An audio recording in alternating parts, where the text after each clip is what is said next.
komið sæl, Rauðaborðið heldur áfram. Við sem hér sitjum, það Kristín Ásgeirsdóttir, Þórunn Sigurðardóttir og Þröstur Ólafsson. Við munum öll eftir þegar skipting í Alþingi í efri og neðri deild. Og ég ákvað að kalla þetta svona efri deild Rauðaborðsins. En mér langar að byrja svolítið í innlendri pólitík og þá á samfylkingunni, bara frá því að Kristján tók við, þá hefur bara ekkert heyrst nein óánægja, bara fyrr en núna. Þröstur. Það alveg rétt. Hún hefur haldið af spilunum þannig að hún hefur getað gert eitthvað fyrir alla, því að nú náttúrulega samfylkingin svo yfirleitt allir vinstriflokkar samansettur og óskaplega mörgu sem hafa vit á öllu. og mörgu kannski. Og mörgu og deila gjarnan. En hún hefur alveg vegna þess hvað hefur gengið vel. Það hefur enginn sagt neitt. En núna náttúrulega þessi flóttamannamál sem nú að kljúfa út alla Evrópu flokka og enginn hefur neitt svar sem að mönnum finnst nógu sanngjarnt, því að það þarf bæði, eða ef menn að reyna að verja það að komi alltaf margir útlendingar til landsins, því að það einhvern tímann komið eitthvað að almenningur segir nei, hvort sem okkur líkar það svarið ekki, og hins vegar meðhöndlunin á þessum fólki sem kemur hingað, með börn og hvaðina, og það náttúrulega mjög margir í samfylkingunni sem ósáttir við þessi lög sem voru nýlega sett á Alþingi.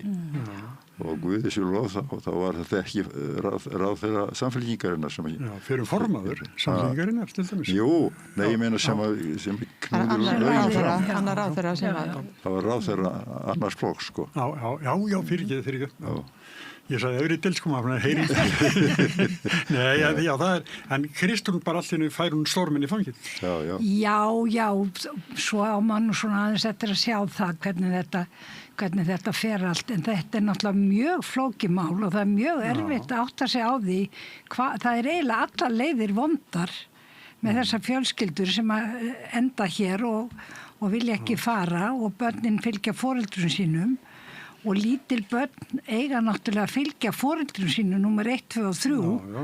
Það meira atriði heldur en að þau séu kannski endilega frjáls hér, finnst mér í samfélagi sem þau þekki ekki neitt og get ekki bjarga sér í. Þannig að þetta ástand sem var þar sem að börnin fóru til barnaverndarnefnda og foreldrarnir í einhvers konar fangelsi, það heldur ekki boðlegt. Þannig að ég nú, ég held að menn verði nú aðeins að sjá, út af fyrir sig gott að það komi gagnrýni. Ég held að það gott að það komi gagnrýni. Vegna þess að þá munum menn vanda sig meira við þetta. En það fer alveg eftir í hvernig þessi framfylgt. Já, en svo það samfylkingin var búin að berjast gegn þessu í tíð fyrir ríkisstjórnar. Já, það kemur að þessu í ríkisstjórnarsamstarfi. Það þarf að semja. Og eins og Þórunn segir, nú náttúrulega það búið að samþykkja þetta og við þurfum að sjá hvernig framkvæmdin verður og það verður nú væntanlega fylgst vel með því, en við þurfum líka að muna það að við erum bundin af ýmsum mannréttindasáttmálum og barnasáttmála Sameinuðu þjóðanna og það náttúrulega bannað að skilja börn svona frá foreldrum sínum. En ég vil hugsa þessi máli í svona stærra samhengi. Hvað ætlar heimurinn eða kannski sérstaklega vestræni heimur að gera? Því að það bara lífsskilyrði að versna í stórum hluta heimsins vegna þurrka, vegna flóða. Það eru loftslagsbreytingar og að maður tala ekki átök og það eru milljónir flóttamanna á faraldsfæti, sjáðu bara Súdan og þeir sem að þekkja til þessara mála segja í stað þess að vera með þessi loka landamærum, það sem þarf að gera það að fjárfesta í þessum löndum, það að reyna aðstoða við að byggja upp þannig að fólk leggja ekki á flótta og maður talar að stöðva átök. Skrítið með þessa flóttamenn, þeir hafa á öllum tímum verið til vandræða. Bara þess að fólk hefur einhvern veginn verið óttast á. Þeir eru framandi öðruvísi og það myndast bara einhverjur andúð. Raska samfélaginu. Og óháð því hvaðan þeir koma. En það eru meira séð þegar sko var verið að sprengja rússar voru að taka austurhluta Þýskalands og fólki fóru í vestur. Þeim var bara öðrurekni í burtu. Tvöruð að vísu sama tungumáli en þeir voru framandi. Og þeir voru bara lokað fyrir þá.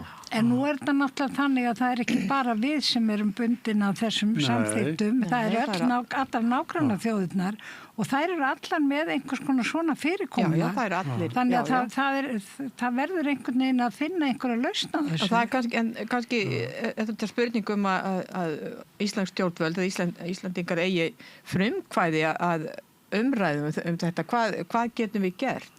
Því að það þarf að stöðva flóttamannastrauminn. En ekki það að það verður náttúrulega ekki gert. Það er náttúrulega meira að segja það. Hann mun aukast, já, hann mun nefnilega aukast. Og þetta er svo mikil dilemma að sko annars vegar þurfum við á þessu fólki að halda vegna þess hvað við erum að eldast og öllum Vesturlöndum og þeir halda uppi sko stórum hluta af iðnaðarframleiðslu sem er á landana og velferðarþjónustunni hérna og hins vegar þetta framandi fólk sem að mjög mörgum eru hrætt við og þetta er svona eitt af þessum vandamáli sem að nánast óleysanlega eru og tíminn verður sjálf bara að ryðja sér einhverja braut. En við þurfum auðvitað að geta tekið almennilega á móti fólki. Við erum það lítið samfélag að við verðum að geta tekið á móti þessu fólki. Við ætlum ekki að fara að búa hérna til einhverja minnihluta hópa sem að geta ekki komist. Erum við ekki að því? Já, það má deilum það. Ekki sumum grunnskólum tölum fjöldi tungumála en ekki öðrum. En þess vegna þurfum við náttúrulega að reyna að vanda okkur meira heldur en við höfum gert og reyna að taka betur á móti fólki og gefa því aðgang á okkar samfélagi. Það er algjörlega safnist ekki í ákveðin hverfi eins og gert hérna í Reykjavík. Þeim brothættar er það. Ég veit það er augljóst. Brothættar byggðir getur verið heilt land. Þess vegna hefur þetta líka orðið svo mikil breyting hjá okkur bara áður en við vissum að maður bara snýr sér við og allt í einu bara komið fólk sem að maður bara kannast ekkit við. En við verðum að greina á milli sko, það er annars vegar náttúrulega þetta vinnuafl eins og Pólverjarnir, að nýbúið að rekja þetta, það eru Pólverjar, Úkraínumenn, Litáar sem eru fjölmennustu hóparnir hérna. Þetta fólk, náttúrulega Úkraínu fólki eru þetta flóttamenn. En þetta er fólk sem er að vinna hér allt land og þetta heldur uppi. Já, til dæmis fiskvinnslunni og hinn og þessu. Og svo hins vegar þessir flóttamenn. Fólk sem er til dæmis að flýja átök. Já. Ég þurfti við þurfum að steypa vekk hjá okkur og ég talaði við eitthvað svona fyrirtæki og það komu Georgíumenn. Og þeir töluðu bara sitt tungumál. En samskipti voru samt gengur vel sko. En það byrjuði á að segja bara Pútín, þannig að þeir var ekki bara að geta kynnaði eitthvað ekki, við erum ekki Pútín sinna. Það er náttúrulega alltaf verið ást á milli Georgíumanna og Rússa, sko, eða hitt og eldur. En hérna... Það kom nú Stalin. Þetta voru bara fínir menn, sko, en konan fór að gefa þeim, sko, síðdegiskaffi og þeir tóku ruslega til mata sín, sko. Dásamlegt fólki flutti einu sinni inn, hérna, þjóðleikhúsið þeirra og þeir voru svo svangir að það var semjum það að þeir fengi að borða í þjóðleikhúsinu og þeir borðuðu yfirleitt þrisvar í hádeginu. Það horfðu bara allir eru þeir að fá sér aftur. Og þeir bara vanverðir. Bara ekki séð mat, sko. Yndislegt fólk, stórkostlegt. Já, mér fannst það nefnilega. Man náðu samskipti við á þess að vera nálægt. En þarna erum við náttúrulega með kristið fólk og þetta er miklu nær okkur og það er auðvitað vandamálið er það að við erum svo tortryggin gagnvart sérstaklega Íslam sem að við bara hræðumst og fullt af fólki sem heldur þetta sé bara einhverjir glæpamenn til hópar. Við erum náttúrulega ekki einum það. Við erum náttúrulega ekki einum það. Nei, það erum við sannarlega ekki. Nei. Uppi vaðandi í Norðurlöndum og ég held að þetta sé náttúrulega líka hér á landi dálítið tilbúið því að þessi umræða verður miklu æstari eftir að miðflokkurinn fór að verða svona öflugur að láta til sín taka og þar eru fordómarnir alveg botnlausir og í þau mið renna þeir sínu færum og veiða vel. En þetta er auðvitað gamla aðferðin að búa til einhverja blórabögla, það er einhverju sem er að eyðileggja samfélagið og þarf að losna við, sko. Þetta er nú gammal kunnugt. Tala upp andúð á fólkinu. Já. Eins og ljótt og það nú er. Það er ljótt, það er ekki fallegt. Þetta er hérna, við byrjum að segja þetta svona því að með samfélkinguna, mér finnst hérna þetta er svona fyrsti mótvindurinn sem að Kristrún fær sem einhverju skiptir. Að þetta er opinbert bara sem að fólk Það kemur mér nú ekki óvart þó hún myndi gera þetta að stjórnarmáli, sko framkvæmdin á þessu, þannig að ríkisstjórnin tæki ákvörðun framkvæmdina og þar þetta þessu breytt. Því var breytt náttúrulega á síðustu stundu. Já, en það meira kannski. Það veltur mjög á framkvæmdinni. Það gerir það. Þetta er einhvern mál sem ég myndi ekki vilja greiða úr, sko. Nei, og maður þekkir þetta ekki nógu vel, maður áttar sig ekki nógu vel á því, þú veist, hvað er það stór hópur? Nei. Já, svo það líka. En auðvitað er þetta svona, með börn fylgja alltaf foreldrum sínum og allar þær misgjörðir sem foreldrar standa fyrir, þær koma niður á börnunum. Þið þekki nú náttúrulega aðferð Trump, þegar hann tók börnin og stíjaði frá og foreldrarnir vissi ekkert hvað þið voru. Nei, ræðilegt. Skelfilegt. Þetta er fyrir myndin. Það er skelfilegt, sko. Nú var sá sómamaður áttræður í gær eða ekki? Jú, ég sá hann var að koma til Evrópu núna rétt á þann og lenda og hérna bíða allir eftir að sjá hvað gerist nú í heimsmálunum. Hvað segir þú áttræða? Ég hef nú lítið hann að segja, ég fylgist nú lítið með hann og svona á deil dags. Nei, ég átti þið svona. Ég veist þessi pólitík sem hann að reka náttúrulega fyrir neðan allar hellur. Því hann einhvern tíma hélt maður að pólitík ætti meðal annars að reyna að sameina og ná sameinlegum markmiðum. Hann gerir allt sem hann getur til þess að sundra öllum sköpuðum hlutum og upphæfa sjálfan sig. Svo náttúrulega þessi hræðilega spilling líka með börnin sín að kaupa upp einhverjar nýlendur í Evrópu og algjörlega sko grímulust. Svo það að hagnast bara alveg ótrúlega fjárhæður Svo er voðalega montin að því að hafa sett sko tolla á og þessir anskotar í Evrópu geta borgað á, gera það náttúrulega ekki. Hann segir kjósendur sem er að borga það. Það verður fróðlegt að sjá hvernig þetta þróa, sko. Nú náttúrulega kosningar í november. Og svona hvernig hans fólk kemur út úr þessu. Svo er hann þannig, hann er að deila og drottna, sko, að þeir sem er eitthvað að mótmælun, þeim er bara sparkað. En svona kannanir sína, sko, fylgi við hann og hefur minnkað mikið og hann mætti nú þarna á íþróttaleikum daginn og það var úað svoleiðis og púað á hann. En ég held að það skipti mjög miklu máli hvernig þessi mál núna í Hormúsund fara. Hvort að þau klárast í þessari viku, það mun skipta mjög miklu máli fyrir hann. Þeir segja, sko, Íranir að þeir í þessum samningum sem að fara undir þetta, að þeir hafi fengið allt sitt í gegn. Já, það segir hann líka. Þetta er náttúrulega svo tveir óþekki krakkar sem er að metast það, þú veist, með algjörlega ótrúlegt. Pappi minn er sterkar en pappi þinn. Ég náði öllu fram, sko. Það er skrítið, sko, hann fer á stað í þessu megamottorði, American Great Again, og þykist að vera að vinna því. Hún er allstað að láta undan síga.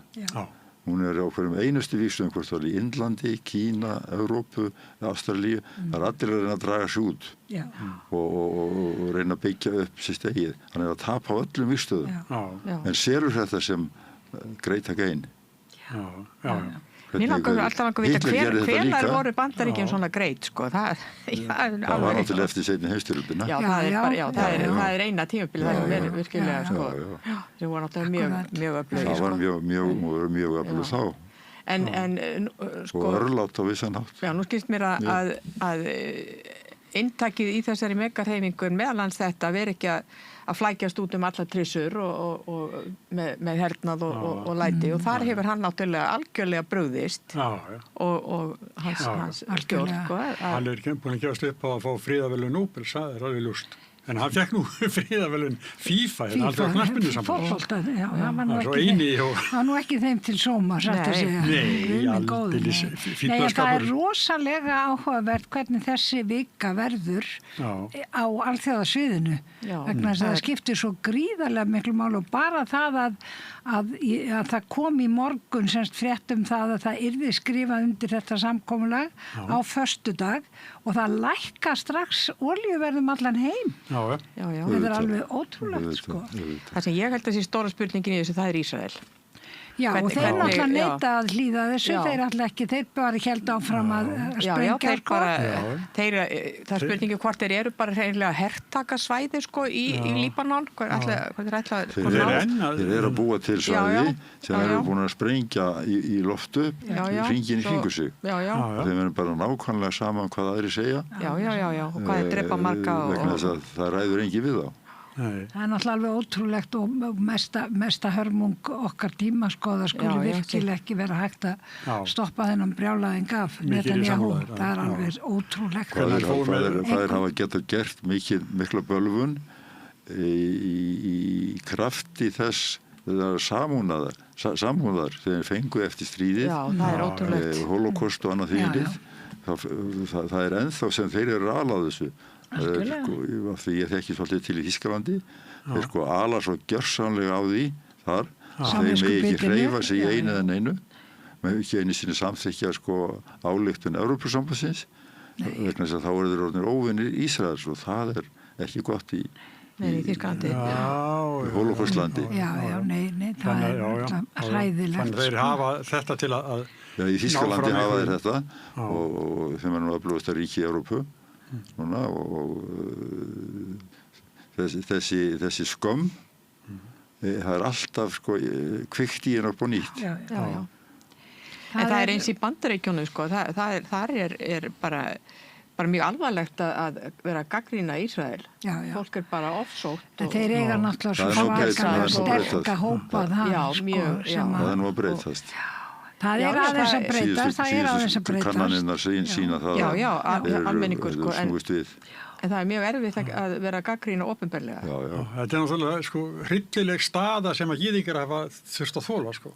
Það er augljóst. Við bara getum ekki eins og ímynd og þetta getur verið sárt fyrir alla sko, sem hafa gert í seinni heimsstyrjöldinni. En sko saklaust fólk núna að vera að sko sprengja saklaust fólk. Það er ótrúlegt. En það verður náttúrulega að greina milli. Þekkir þú einhverja þjóðsögurum sem ekki hefur einhvern tímann á æviskeiði sínu lent í hræðilega erfiðum málum? Ég er ekki nú frúður til það. Nei, ég meina, þetta er bara sagan. Já.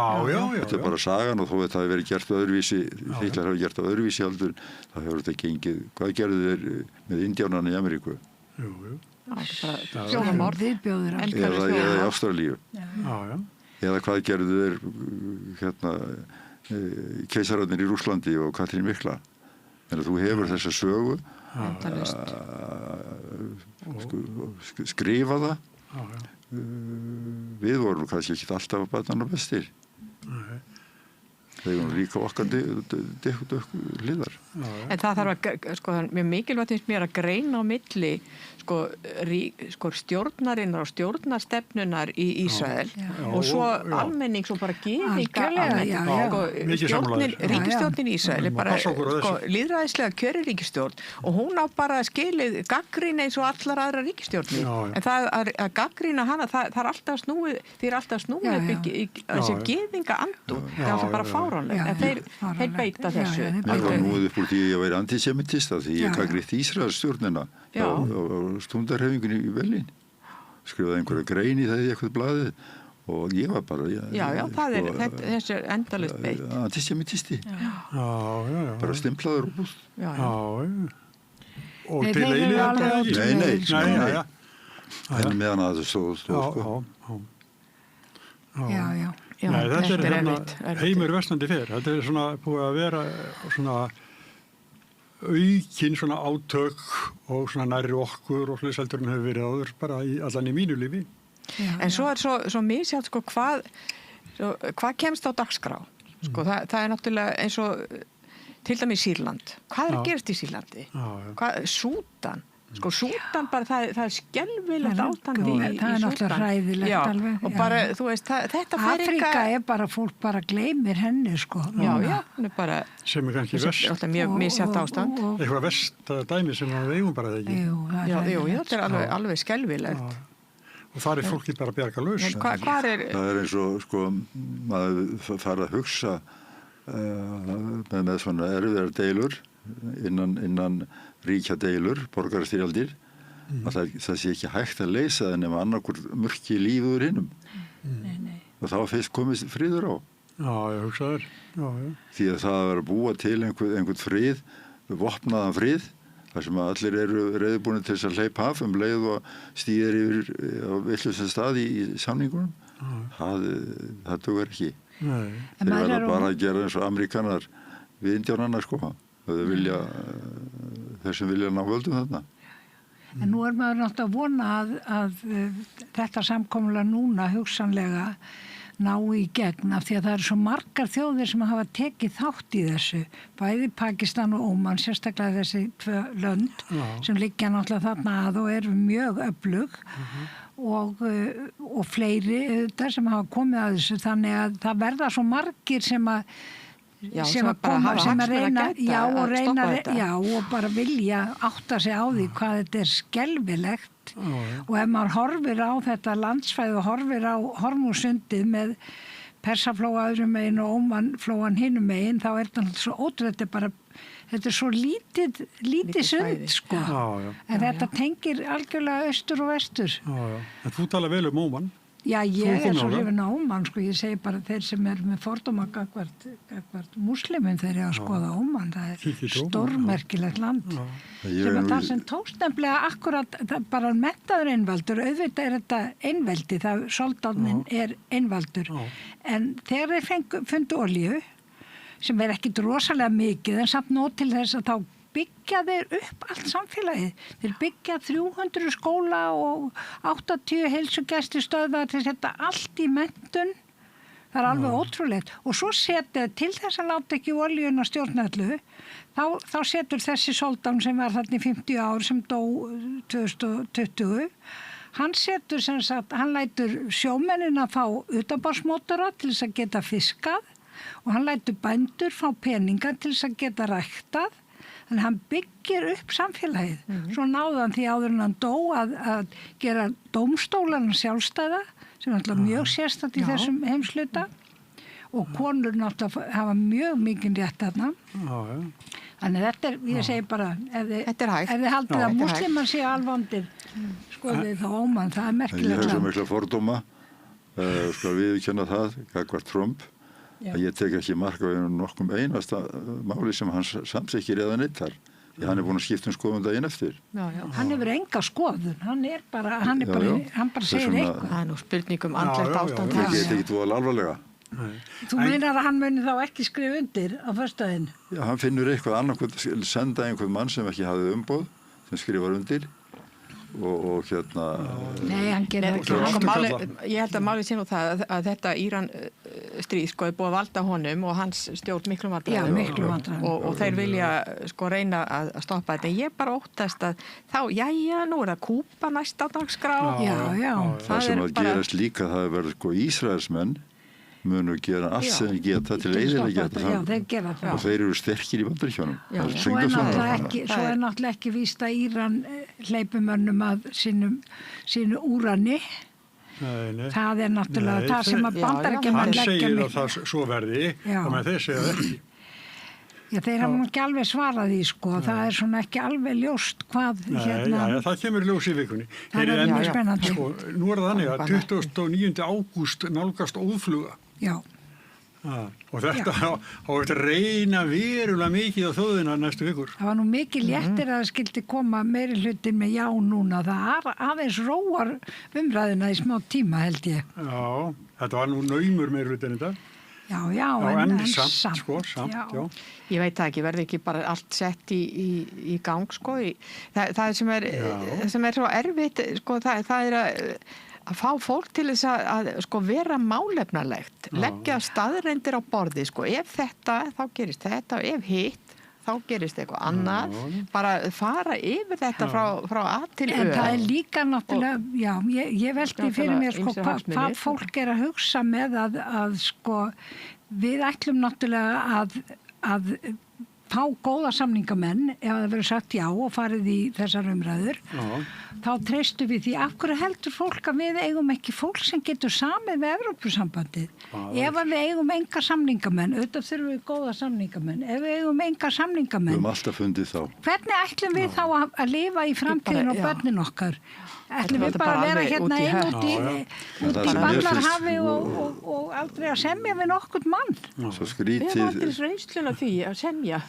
Eitt og annar. Við getum bara alveg samið. Við erum alveg sko, heimsmeistarar í því að snúa út úr og það svo mikil þjóðarlöstur að það skuli vera að greiða atkvæði samtal, viðræður. En það tekið eins og sé verið að semja greiða atkvæði samningi. Þetta svo mikil sko skrítið að þjóðin skuli hlusta á þetta og sko útgerðin henni líður vel í Evrópusambandinu en þeir hafa margvísleg forréttindi sko til dæmis með krónuna þeir hafa tekjurnar í eurum útgjöldin kostnaðin í krónum sem þeir lækka eins og sýnist þess vegna vilja þeir ekki evruna hingað þeir nota nú til Evrópu og fyrirtækið eru gefur upp í því. Þeir eru líka með stöðu í sambandi við eignarhald á sjávarútvegsfyrirtækjum. Það má engin útlendingur koma það nálægt. Nei. Það verður með DNA-greiningu til þess að koma í veg fyrir eitthvað. Þeir hafa svo mikil forréttindi að þeir eru óttast að með tímanum muni eitthvað af því málma. Já, það nú alveg. Allt snýst þetta hagsmuni. Já. En það líka sko mjög mikilvægt að sko það komið skýrt fram, sko við erum aðili að EES-samningnum. Við erum búin að innleiða náttúrulega sko alveg ótrúlega mikið af löggjöf Evrópusambandsins og hvað mun þá breytast? Sko hvað það sem bætist við? Og eitt sem ég langar að segja sko að náttúrulega það sko umræðum auðlindirnar að sko það mér svo það tala bara sko hérna sjávarútveg og landbúnað. Það svo séu bara ekki aðrar og landbúnaðurinn sko hann gæti orðið erfiður held ég í þessu samhengi. Nei, kannski ekki. En sko ég held að ef maður horfir til framtíðar mikilvægasta auðlind Íslands vatni. Það vatni sem að sko á eftir að berjast í þessum heimi á næstu áratugum og að því að sko það eitt af því sem er að breytast og það verður að hugsa þetta í ykkur sko í víðara samhengi og landið. Það verður að selja vatn núna eða láta taka það í tonnatali á dag og flytja það til Evrópu og Ameríku. Já. Og menn að kaupa jarði til þess að komast í vatn. Stóru stíl. Hvað við erum ekki í Evrópusambandinu, ekki má kenna því það. Því við erum bara okkar eigin verum. En Þröstu, það er þetta með landbúnaði, sko. Nú vitum við náttúrulega að sko landbúnaður í Evrópusambandinu fær alveg gríðarlega stuðning. Mjög mikla niðurgreiðslur eða hvað við kallum það, bara stuðning. Og sko þetta er kannski það sem menn eru óttast sko er innflutningur. Það verði svo mikill innflutningur á landbúnaðarvörum. Já. En hvernig sér þú þetta? Ég held að það verði fundin lausn á þessu sem að tengist þeirri lausn að finna fengu. Það þetta verið skilgrund sem norðurskauts landbúnaður og meðhöndlaði með því, bæði ykkur styrkjum og samkeppni. Eins og Finnar hafa fengið. Við erum bara landið, Svíar eru með gildi fyrir Norður-Svíþjóð, ekki söður, en við erum öll innan þessa svæðis. Og ég alveg samfærður það með að hafa mjög góð áhrif á íslenskan landbúnað. Því að þá hætta mér að hugsa í svona miklu magni, en fara að hugsa meir gæði. Og það er alveg eins með ferðarþjónustur. Það er alltaf að tala það að nú þurfum við að fara yfir 2 milljónir. Og það vanti meiri ferðamenn á Djúpavogi, það vantar fleiri ferðamenn á Strandir. Og það þurfum að auka það. En gæði þjónustunar hérna, hún ekki til að starfa sig yfir. Nei, það sakar ekkert að fá smá aðfald. Nei, það er... En við erum náttúrulega nú þegar undir svo miklu aðhaldi, sko. Svo að segja það, þá verður fólk að skoða það, sko. Já. Hvað er eftir? Já. Hvað er það sem stendur út af og þarf að semja um? Það ýmislegt sem þarf, það fyrst og fremst þetta tvend. Sjávarútvegurinn, sko, mér finnst að það þarf ekkert að óttast hann, því að við erum búin að vera með samning í EES-samninginu, sérstaklega sjávarútveginn. Og þeir eru búin að gangast við honum í 30 ár. Af hverju skildið við breyta eftir núna? Þeir hafa enga veiðir reynslu á Íslandsmiðum. Nei, þetta er reynslan, þessi 30 ár sem EES-samningurinn hefur mútað. Nei, það þarf bara að fara í þessar samningaviðræður og við þurfum gott fólk í það. Auðvitað þarf að vanda sig mjög mikið. Það þarf auðvitað alveg örugglega að standa í lappirnar eins og í öllum svona alþjóðasamningum. Og klárt fólk sem að getur tala við þessa fulltrúa. Getur rétt ímyndið hvernig það var í EES-samningunum? Já, Jesús minn, þú getur ímyndið. Við höfum aldrei náð þeim nema því að Norðurlandi stóðu með okkur og Austurríki. Og svo ef Ísland færði ekki þetta, þá hættum við við. Já, við höfum verið einu eins og hérna, þeir vildi tíflokkurinn hérna, Framsókn og Sjálfstæði, tveggjaríkja samning. Já. Við höfum ekki náð náttúrulega sköpun. Nei, þetta verður ykkur eða við höfum ekki lítið sem þeir gera. Ég er alveg ófeiminn að segja hvað ég ætla að gera 29. ágúst. Ég ætla að segja já. ætla ég líka að gera. Og svo ætla ég að fá að skoða áður í greiði atkvæðum samningin sjálfa. Það er að segja nei á þess að vita fyrir víst. Það er algjörlega fáránlegt. Það er alveg ótrúlegt og þá vera með... Svo við börn og barnabörn annars með þetta að lifi í þessu samfélagi þetta. Vera með eitt dagblað sem keyrir á alveg ótrúlegum furðu upplýsingum dag eftir dag. Ótrúlega. 46% ódýrara að kaupa í matinn. Ísland heldur en eitthvað í Evrópu. Akkur er þessi erlendir sem konir á eftirlaun. Ef að þetta er hérna sama verð er eins á báðstöðan þeir flykkjast til búsetu á Spáni og Portugal af því þeir geta lifað þar á eftirlaunum sínum. Og átt afgang. Við vorum 2 vetur á Spáni ekki reyndar hérna í Torre Vecca en við komum okkar stundum og þá heitum við Íslendinga og þetta var alltaf sama sagan. Þarna gáttu við sko áður fóru þangað að þá gáttu ekki sko gefið afmælisgjafir eða jólagjafir það tómt streð sko en svo áttu við afgang þau voru búin að leigja íbúð þar og bara... Þetta held ég held að fólk verði líka átt að segja á því að það er náttúrulega margt sem að er að í okkar samfélagi sem að Evrópusamband mun ekkert bjarga sko. Það er margt sem við þurfum að passa okkur á því heldur að lofa ekki upp í ermina á okkur sko. Það verður ekkert ódýrt að kaupa sér íbúðir bara sama dag og við göngum þar inn. Það verður ekki svo leiðis. Ég óttast það svolítið með bankarna sem kvart og kveina núna yfir því að það óþolandi.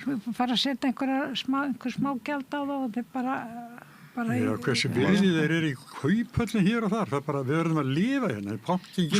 Svo fær maður enga þjónustu hjá þeim lengur sko. Nei, svo það. Ég er svona að stofna samtök gegn öppum. Ég er búin að setja mér það að vera ekki minna með 10 öpp í símanum mínum. Fækka öppum, það er allt í öppum og sko fullorðið fólk. Það er algjörlega vandræðum með þetta og það fær enga þjónustu, enga hjálp. Fyrir hvað er það verið það? Og svo er þetta að borga sko fyrir hverja fæslu. Já. En það er annað sem við langar að koma inn í þessu samhengi. Af því fyrir og þetta, ég held að það sé það sem að við höfum ekki verið að reyna að hugsa til enda. Hvað ef nei kemur? Hvers konar samfélag verður hér þegar búið að lokka okkur af?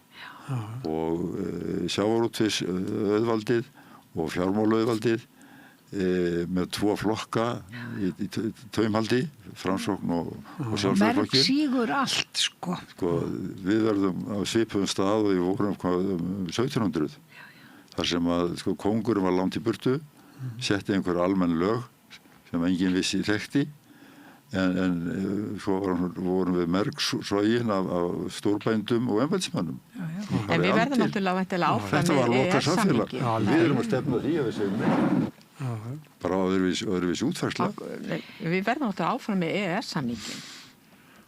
Já. En svo náttúrulega bara spurning hvernig verða samskiptin eftir svona, sko, það getur orðið mjög erfitt, sko. Hvað lengi?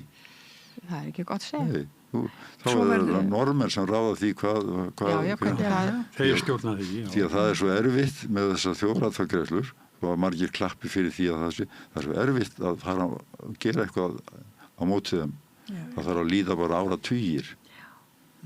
Það er allt annað heldur en Alþingi samþykkir eitthvað, það er hægt að breyta því eftir 2 mánuði. En niðurstöðu þjóðaratkvæðagreiðslu breytir þetta ekki. Við séum nú bara ég held að þetta er svona fullt mikil svartsýni hjá þér, sko, að við lendum í einhverjum hörmungum, sko, en þetta siglir nú bara áfram. Við verðum ekki þáttakar eitthvað svoleiðis, en pólitíska valdið flyst til. Nema það gerist. Hvernig með ríkisstjórnir bregðast við þessu?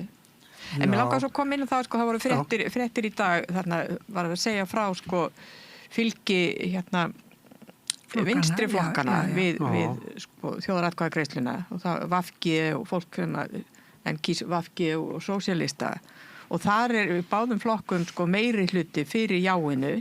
Og ég var nefnd að hugsa, sko, ég vil það sé líka eitt sem þarf að ræða, skiptir máli í þessari umræðu, það er öryggið. Það er, sko, þetta, sko, í þessum ótrygga heimi sem að, sko, við höfum náttúrulega séð hérna undanfærin ári, fólk bara veit ekki hvaðan á sig stendur veðrið. Í bæði hvað varðar, sko, já, allt þetta stríðsbrölt og hernaðarhyggju og bara hugmyndafræði, sko, polariseringar. Ég held að fólk sé svolítið mikið að hugsa sko, hvar eigum að standa, hverjir okkar vinnir og bandamenn.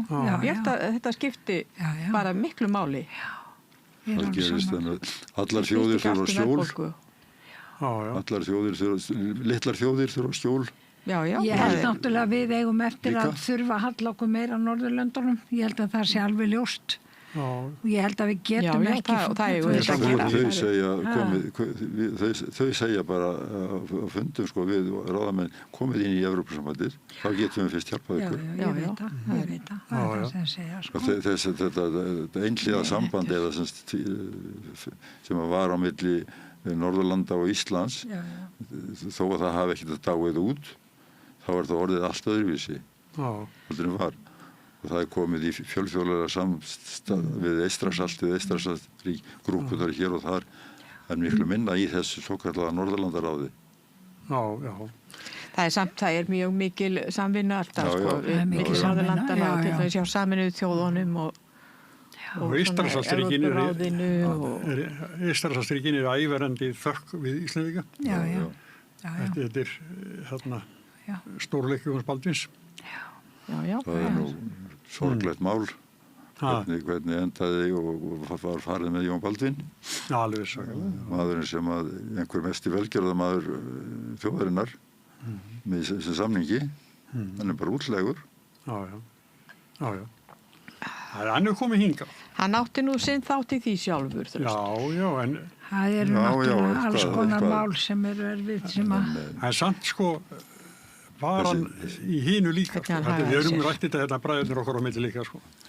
Þetta er svona, þetta er erfitt, sko, en hann var stórmeistari í pólitík.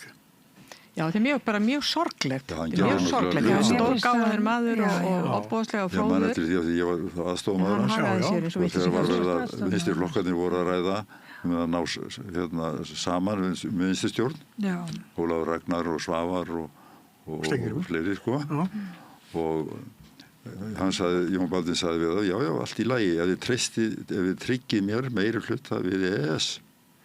Ætlið því að segja mér að Hjörleifur Guttormsson samþykki þetta, ætlið að segja mér að Pétur og Halldórsson samþykki þetta, og svo framvegis, já, við sjáum nú einhvern veginn til þess að Halldór finnum einhver á, en hérna, hann treysti þeim ekki og þeir höfðu allir verið á móti samningunum í upphafi. Þó að þetta hafi gerst undir ríkisstjórn Steingríms Hermannssonar og voru allir á móti því og Sjálfstæðisflokkurinn sérstaklega. En leið og Davíð sagði, ég skal tryggja þetta, þá vissi hann að hann gat treyst honum. Þess vegna var stjórnin til. Einu sinni sagði Jón Baldvin mér söguna þannig að þegar hann mætur út í Viðey á fyrsta fundin með Davíð og segir strax hérna, það eitt alveg ófrávíkjanlegt. Hvaða? Það sækjum aðild að Evrópska efnahagssvæðinu. Hafði Davíð sagt, yes sir.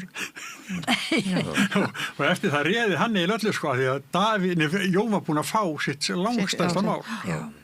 Er þetta ekki svolítið til þessu? Jú, svolítið til þessu. Hins vegar var Jón aldrei auðveldur fyrir Davíð. Nei, reyndar aldrei. Nei, hann var það ekki. Jón var alltaf stór biti í hálsinum á Davíð til hann geti kynnt honum. Já, Jón Baldvin var líka með nafna sem Jón Sigurðsson og Sigvard Björgvinsson, og Jónu, þetta var alveg sko kappar. Þetta var... Heyrðu, en það er ábyggilega fólk að býða til að fá að komast inn, en tíminu bara liðið hratt hjá okkur, það er búið að vera gaman. Já. Efri dild, við erum bara að slíta fundi. Þröstur, Þórunn og Kristín, þakka ykkur kærlega fyrir komuna. Takk. Og Rauða borðið heldur áfram eftir augnablik.